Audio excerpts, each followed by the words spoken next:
Hello guys, welcome to back motors. आज मी तुम्हाला बिग बॉसच्या घरामधून आपली अंकिता मॅडमचा एविक्शन कन्फर्म झाला आहे ही अपडेट आता त्वरात कदाचित आपल्याला भेटलेली आहे. कारण की तुम्हाला माहीत आहे, अंकिताला सगळ्यात कमी वोट भेटले होते, त्यामुळे अंकिता घराच्या बाहेर निघून गेली.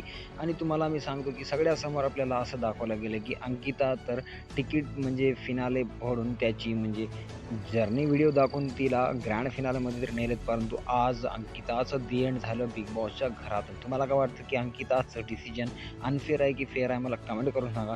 जर तुम्ही यावेळेस वोटिंग ट्रेंडमध्ये अंकिताला भरपूर वोट केलं असेल तर तुमचं वोट गेलो वाया, कारण की अंकिता झाली घराच्या बाहेर. तुम्हाला काय वाटतं?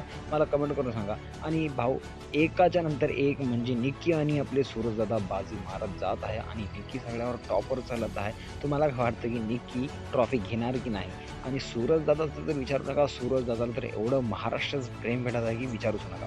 आणि सूरजदादा वर्सेस निकिता या दोघांमध्ये आता खूपच म्हणजे टक्कर होणार. कारण की मला असं वाटतं की टॉप 2मध्ये निक्की आणि सूरज हे दोघं जाणार आणि बाकीचे कंटेस्टंट एक एक करून आपल्याला 6 ऑक्टोबर म्हणजे येणाऱ्या संडे रोजी बघायला भेटणार बाहेर निघताना. तुम्हाला काय वाटतं? मला कमेंट करून सांगा.